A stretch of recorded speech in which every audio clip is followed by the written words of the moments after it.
You're listening to Let's Talk Clarity, the podcast where we get real about mental health and well-being without stigma, shame, or sugarcoating it. I'm Zeenat Noorani, the Clarity Coach and the co-founder and director of the Let's Talk Better CIC campaign, here to help children, young people and adults navigate life's challenges with more confidence, more clarity and a lot more compassion.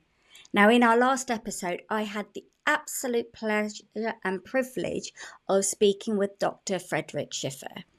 We explored his fascinating research into dual brain psychology, a concept showing how our brain actually operates like two competing minds. If you haven't listened yet, make sure to check out episode 153, especially if you or someone you love is living with anxiety, trauma, addiction, PTSD, or depression. In today's episode, we'll be touching on the subject nurturing creativity, the power of arts and crafts for mental well-being. Now, this is really close to my heart, and I'm truly passionate about how arts and crafts can benefit our mental health and well-being. It's all about something that often gets dismissed as just a hobby, but in truth, it can be a life-changing element. The power of creativity, arts and crafts in supporting mental health and emotional well-being. Now, I wasn't an academic child. Maybe you weren't either.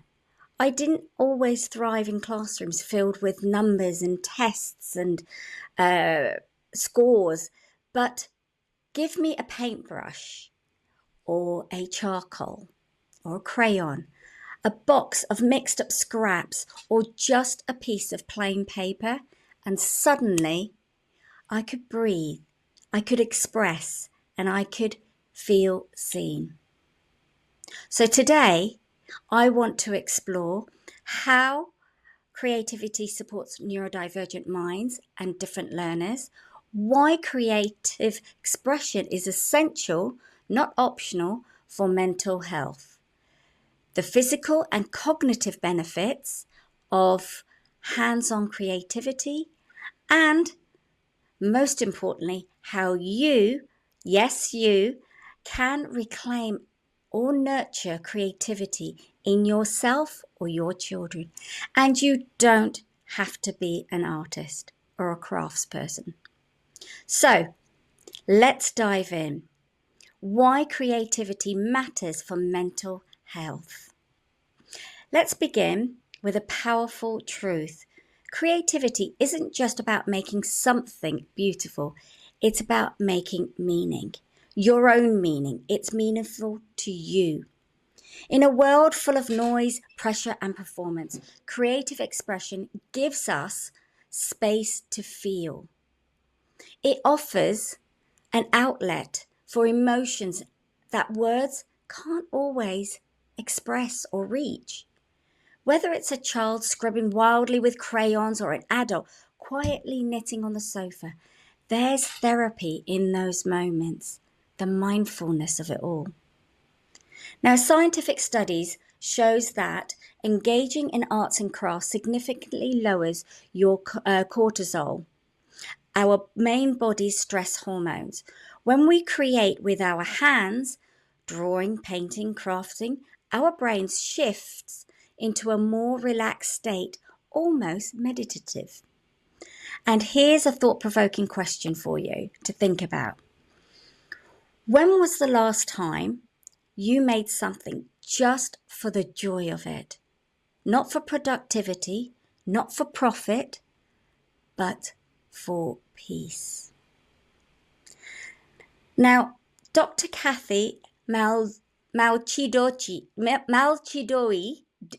sorry, it's quite a difficult name to pronounce, Malchidori, one of the leading voices in art therapy, puts it beautifully. She says, creativity is not just about making art, it's about making meaning. So there we have it. For children, especially those who feel pressure to perform in schools, creative outlets are the safe zone where their inner world gets to come out, be seen and be validated. Because after all, not all of us are high-flying academics. We thrive in different aspects in academia. Let's touch on part 2, creativity and neurodiversity, a lifeline for different thinkers. So let's talk about the different thinkers, because not every child learns in the same way and not every adult thinks in the same way.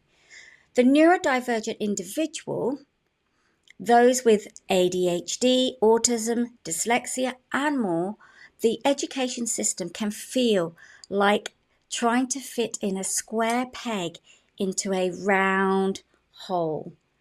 And I've seen it happen as an ex-primary teacher, the struggles that children have when they have ADHD, autism, etc., etc., etc., those neurodivergents. But guess what?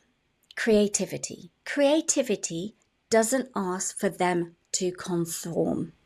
It invites them to shine in their way.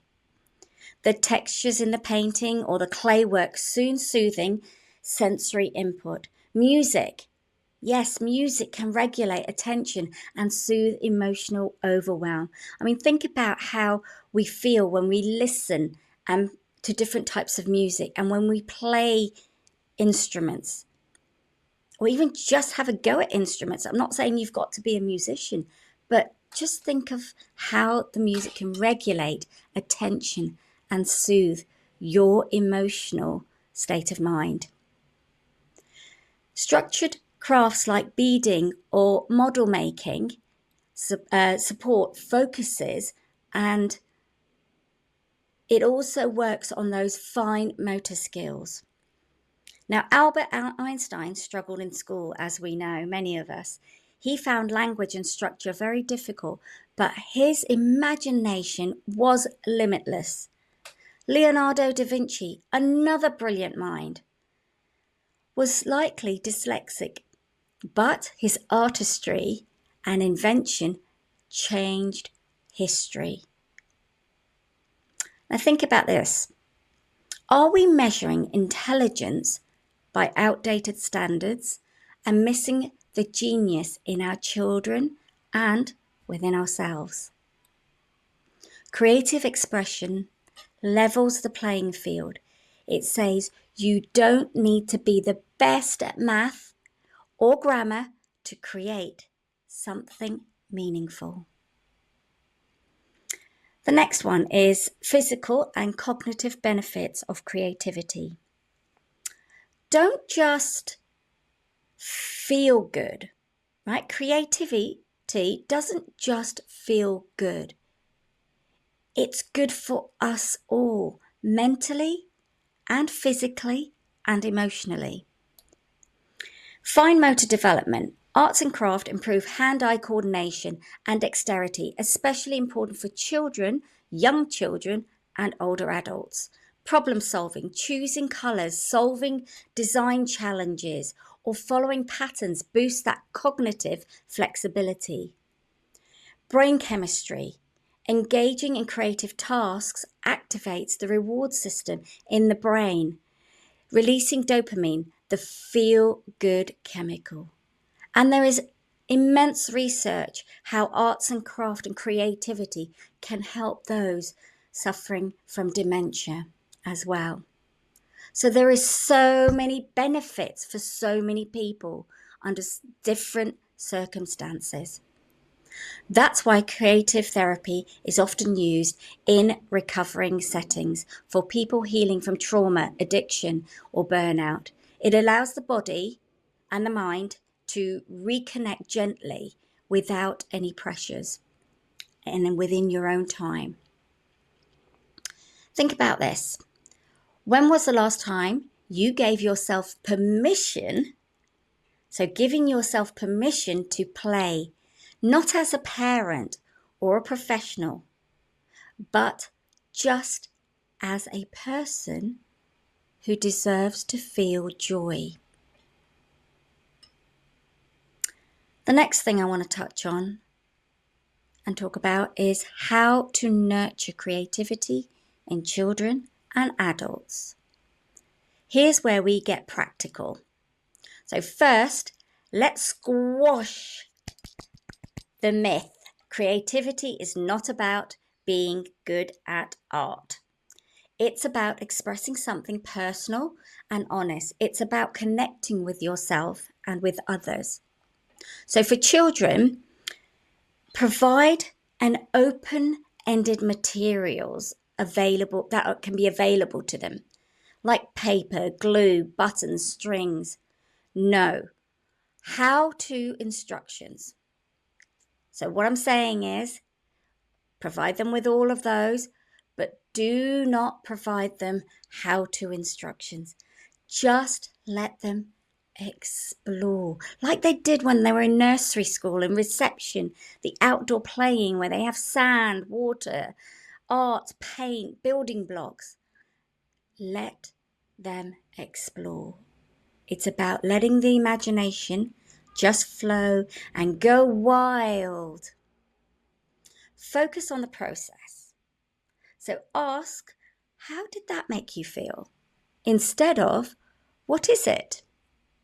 Because what is it can be a bit, well, I know what it is. Why don't you know what it is?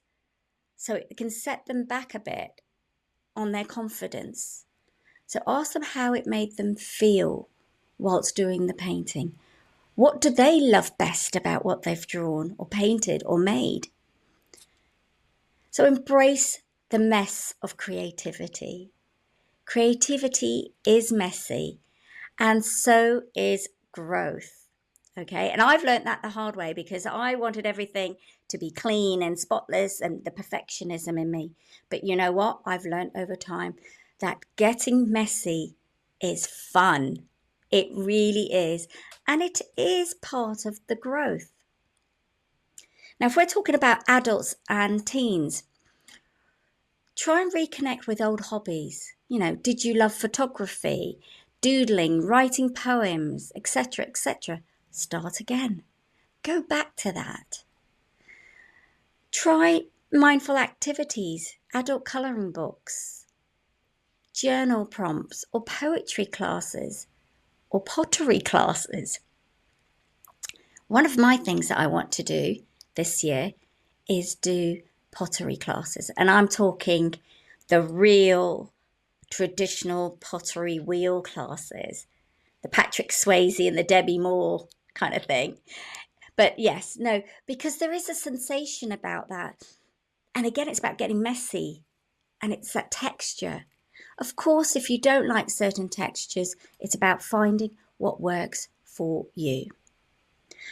Also, you can make it social. Join a creative club, attend a local art night, or start a weekly craft night with your friends or your children. Do you know what? That's actually a great idea and something that I'm thinking about starting up. Now, let me ask you this. What would your inner child say if you handed them a blank page today? Would they light up? Or would they finally feel heard again? Creativity is healing, and it's never too late to begin. So, as we wrap up today, I want to leave you with one powerful truth. Creativity is not a luxury. It's a necessity. It helps us regulate emotions, build confidence, reduce stress, and most importantly, find joy in being ourselves. If your child struggles with anxiety, school pressures, or emotional expression, creativity could be the key that unlocks something beautiful within them. And I often use a lot of creativity within my coaching. And I have seen the most incredible results within my clients. So, if you feel disconnected, overwhelmed, or stuck, creative expression might just bring you back to yourself. As I said, I work with children, families, young people, and individuals to integrate creativity into their mental health and well-being. Whether through coaching or workshops or school-based programs, I am here to help. So reach out to me or connect via Instagram or LinkedIn. My website is theclaritycoach.co.uk. Let's chat, let's create, let's find clarity together. Right, episode teaser. In our next week episode, we are talking about a topic that impacts millions of young people every year. Bullying and cyberbullying. But actually, it also happens within the workplace. But next week, I'm focusing purely on young people and children. Bullying and cyberbullying. The different forms of bullying that takes place in today's digital world. How it affects mental health in children and young adults. What parents, educators, and young people themselves can do to intervene and build resilience. This episode will be packed with insights, tools, and real talk. You won't want to miss this one. Now, thank you so much for joining me. Until next time, you've been listening to Let's Talk Clarity. Clarity creates confidence, and creativity builds connection. This is where we have open, honest conversations for better mental well-being. One talk at a time. Take care.